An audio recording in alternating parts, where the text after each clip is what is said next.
नमस्कार. आध्यात्मिक विचारांच्या या प्रवासात तुमचं स्वागत आहे.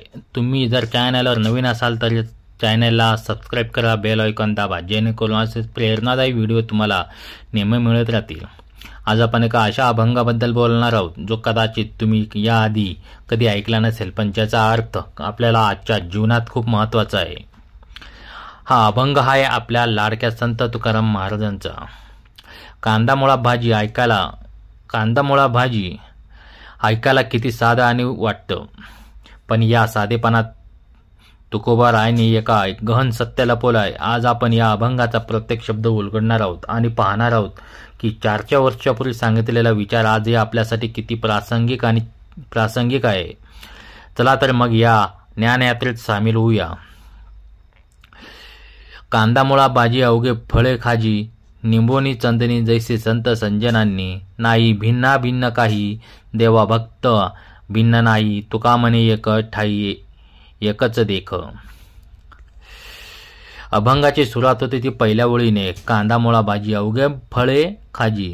आता विचार करा, कांदा भाजी या वेगवेगळ्या गोष्टी आहेत, बरोबर आहेत. त्याचा रंग, चव, वास येतो, उपयोग सर्व काही वेगळं, पण तुकाराम महाराजांनी त्यांनी अवघे फळे खाजी असं म्हणतात. म्हणजे या सर्व विविध गोष्टी त्यांच्यात कितीच भिन्नता असली तरी एकाच पृथ्वीतून येतात, एकाच मातीतून उगवतात, त्यांचं मूळ एकच आहे. याचप्रमाणे आपल्या समाजात, जगात किती विविधता आहे. वेगवेगळ्या भाषा आहेत, धर्म, संस्कृती, विचारसरणीचे लोक, प्रत्येकजण वेगळा दिसतो, वेगळा बोलतो, पण तुकोबाराय म्हणतात या सर्व विविधतेच्या मागे एक मूलभूत एकता आहे. आपण सर्व एकाच मानवजातीचा भाग आहोत, एकाच ईश्वरी शक्तीची निर्मिती आहोत. ही ओळ आपल्याला शिकवते की वरवर दिसणाऱ्या फरकांवरून माणसांना पारखू नका, त्यांचं मूळ अस्तित्व समजून घ्या. निंबोनी चंदनी ऐशी संत सज्जनांची. आता लिंबाचं झाड आणि चंदनाचं झाड कडू निंब पण औषधी, चंदन सुगंधी, शीतलता देणारं. दोन्ही झाड आहेत, पण त्यांचे गुणधर्म किती वेगवेगळे आहेत. याच उपमेतून तुकाराम महाराज सांगतात, संत आणि सज्जन व्यक्ती वेगवेगळ्या असू शकतात. कुणी कठोर बोलून सत्य सांगेल, कुणी प्रेमाने मार्गदर्शन करेल. त्यांच्या बोलण्यात, वागण्यात फरक असू शकतो, पण त्यांचा उद्देश एकच असतो, समाजाचं भलं करणं, लोकांना योग्य मार्ग दाखवणं. ते वरवर कसे दिसतात किंवा कसे बोलतात यापेक्षा त्यांचे विचार, त्यांची कृती महत्त्वाची आहे. म्हणून व्यक्तीच्या बाह्य रूपावर न जाता त्यांच्या अंतर्मनातील हेतू आणि गुणांची पारख करणं गरजेचं आहे. नाही भिन्ना भिन्न काही देवा भक्त भिन्न नाही, अद्वैत्वाचा सिद्धांत. ही ओळ तर अभंगाचा गाभा आहे. नाहीतर भिन्ना भिन्न काही देवा भक्त भिन्न नाही, म्हणजेच देव आणि भक्त यांच्यात काही वेगळं पण नाही. आपल्याला वाटतं की देव वेगळा आहे, भक्त वेगळा आहे, पण तुकाराम महाराज अद्वैत्व सिद्धांताची शिकवण देतात. ते म्हणतात, भक्त हा देवाचा अंश आहे. जसा समुद्राचा प्रत्येक थेंब हा समुद्राचाच भाग असतो, त्याचप्रमाणे भक्त हा देवापासून वेगळा नाही. जेव्हा भक्ताला पूर्ण ज्ञान प्राप्त होतं तेव्हा त्याला कळतं की ईश्वरी सत्य तत्वज्ञानाचा अविभाज्य भाग आहे. ही ओळ आपल्याला अहंकारापासून मुक्त होण्याचा, स्वतःला ईश्वराची एकरूप होण्याचा संदेश देते.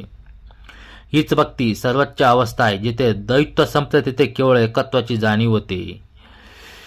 तुका म्हणे एक ठाई एकच देख. तुकाराम महाराज सांगतात, मी या सर्व विचारून हेच सांगतो की कोणत्याही एका ठिकाणी पाहिले असता सर्व काही एकच दिसते.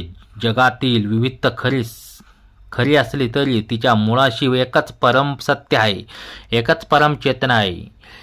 ही ओळ आपल्याला एकता आणि एकरूपता याची जाणीव करून देते. जेव्हा आपण संकुचित विचार सोडून विशाल दृष्टीने पाहतो, जेव्हा आपल्याला कळते की आपण सर्व एकाच माळीचे मणी आहोत.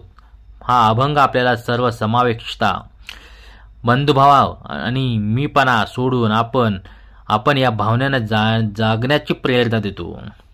तर मंडळी, कांदा भाजी हा छोटासा अभंग किती अर्थ घेऊन जातो हे तुमच्या लक्षात आलं असेल.